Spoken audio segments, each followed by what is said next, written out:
I'll never forget the way she said it. It wasn't a scream. It wasn't an argument that boiled over. It was quiet, almost too quiet. We were sitting at the edge of our bed, the dim bedside lamp casting a soft glow over her face, and Emily just whispered, "I'm not in love with you anymore." The words didn't even hit me like a punch.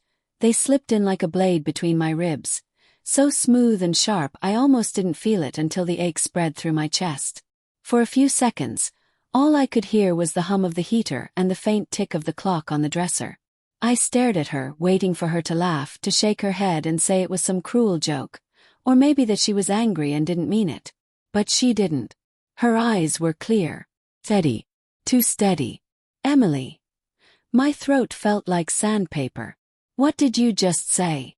She tucked a strand of hair behind her ear, avoiding my gaze. "I'm not in love with you, Daniel. I haven't been for a while." The blade twisted. I wanted to argue, to demand answers, but the silence between us weighed heavier than words. My hands rested on my knees, trembling, but I forced them to stillness. I didn't want her to see me break.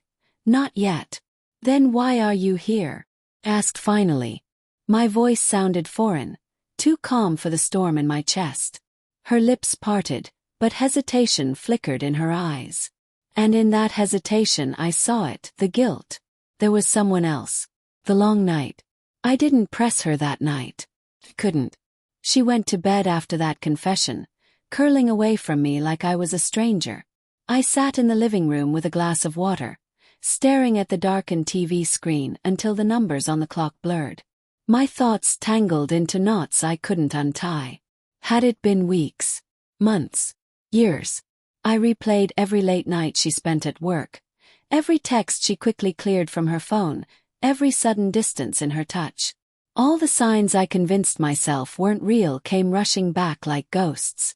Somewhere between midnight and dawn, the truth settled in me. If she wasn't in love, it was because she'd given her heart to someone else. I gripped the water glass until my knuckles turned white. A part of me wanted to rage, to wake her up and demand the name, the details, the ugly truth.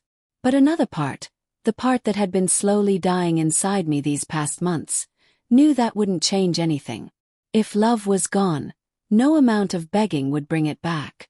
Morning. By morning, the house was quiet except for the sound of the kettle hissing in the kitchen. I hadn't slept a minute. Emily padded in wearing her robe, her hair tied up loosely. She looked startled to see me at the table, staring at nothing, my untouched coffee cooling beside me. "Daniel," she started cautiously, "we should talk." I met her eyes. "About the man." Her face froze. For the first time in years I saw her mask slip, the small, guilty flinch, the way her breath caught in her throat. She opened her mouth, then closed it again. "So I was right," she finally whispered. "His name is Mark." Mark. Coworker. She didn't need to say it. I already knew. The late meetings. The extra hours. All those vague stories about project deadlines. My jaw tightened, but I didn't explode. Instead, I leaned back in the chair, folding my hands together calmly, though every nerve in me screamed. "How long?" Her shoulders slumped. "Almost a year." A year.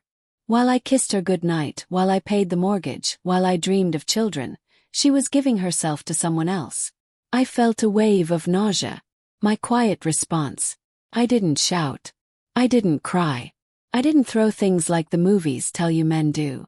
I just nodded slowly and said, "Thank you for finally telling me." She blinked, confused. "That's it." "Yes." My voice was flat but steady. "You've already made your choice, Emily. And last night you told me the truth.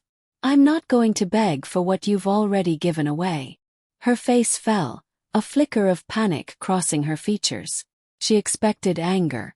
Maybe even violence. What she didn't expect was silence. The quiet unnerved her more than anything. "You don't understand," she said quickly, stepping closer. "I care about you, Daniel, I do. You're not in love with me," I cut her off. "I understand perfectly." And then I stood, walked past her, and began gathering my things. The shift in power. All morning I packed in silence. Clothes into bags. My laptop. My important documents. Emily hovered near the doorway, watching me. Her face shifting from guilt to fear to something else.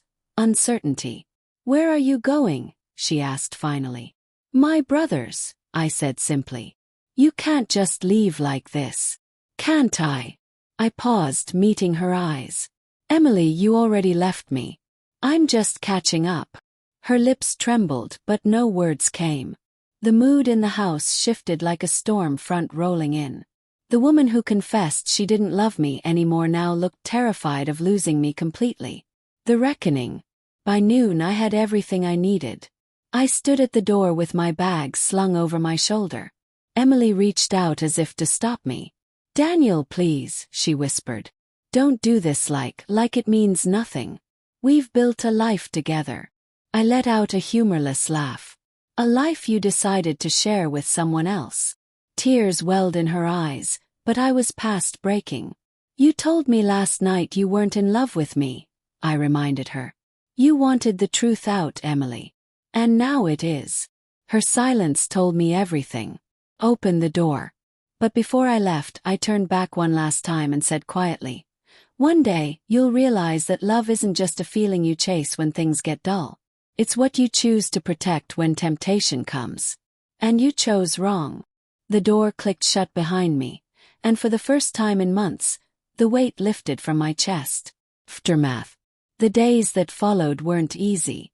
My brother welcomed me with open arms, but the nights were long and lonely. The bed felt cold. The silence of the apartment gnawed at me. I grieved, not just for Emily, but for the man I used to be before betrayal hollowed me out. Emily called at first, texted, even showed up once, begging me to talk. But I stayed quiet. My silence was louder than any argument could have been. It was the echo of her choices, reflected back at her. And slowly her calls stopped. The final word. Months later, I heard through a mutual friend that things with Mark hadn't worked out. She looked thinner, they said. Tired. Regretful. I didn't feel satisfaction. Not really. What I felt was clarity. Emily's admission had broken me that night, but my quiet response, the decision to walk away without begging, without clinging, had changed everything. Shifted the power. It reminded me that my worth wasn't tied to her love, or lack of it. And though the wound would take time to heal, I knew one thing for certain. Her words might have shattered the life we built, but my silence was what ended it with dignity.